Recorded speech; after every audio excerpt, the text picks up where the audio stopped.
Պարոն Կարապետյան, ոչ միայն այսօր, այլ ընդհանրապես շատ խոսում եք նրա մասին, որ միանշանակ հաղթելու եք այս ընտրություններում։ Հետաքրքիր է, որտեղից է այդ վստահությունը, սոցիոլոգիան է, թե այլ տեղից, որովհետև տնային կալանքում եք եւ ժողովրդի հետ ուղիղ շփվելու հնարավորություն էլ չունեք։ Եվ հաշվի առնելով նաև 2021-ի ընտրություններում, երբ կար եւս մի տեխնացու, ով հայտարարում էր, որ անպայման հաղթելու է Փաշինյանին, բայց դա չստացվեց։ Ձեզ մոտ ինչպես է դա ստացվելու եւ որտեղից է այդ վստահությունը։ Մեզ վստահություններ շնչում է մեր ժողովուրդը, մեզ վստահություններ շնչում են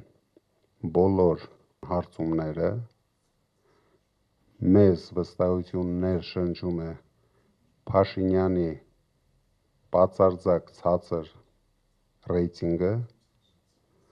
իսկ ինչ վերաբերվում է տնային կալանքի պայմաններում, այնպես է ստացվել, որ կալանքում նույնպես հեշտությամբ կարելի հաղթել Փաշինյանին։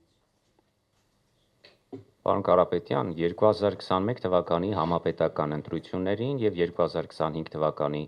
Գյումրու քաղաքապետի ընտրությունների ժամանակ ինչ որ X պահի հանկարծ անջատվեց էլեկտրականությունը։ Դուք որպես հեծի փաստացի սեփականատեր մտավախություն չունեք, որ նույնը, բայց ավելի մեծ մասշտաբով կարող է կրկնվել այս համապետական ընտրություններին եւ իշխանությունը մեղքը բարդի ձեզ վրա։ Արդեն 1 տարի է հեծը շատ վատ կառավարվում է ներկա իշխանության եւ իրենց վատ կառավարիչների կողմից։ Դրա համար ամբողջ պատասխանատվությունը կրում են թե այս իշխանությունը, թե ներկա կառավարիչները։ Հույսով եմ այդպիսի ապօրինություններ նրանք չեն անի, որի համար հետագայում լուրջ պատասխանատվության են ենթարկվելու։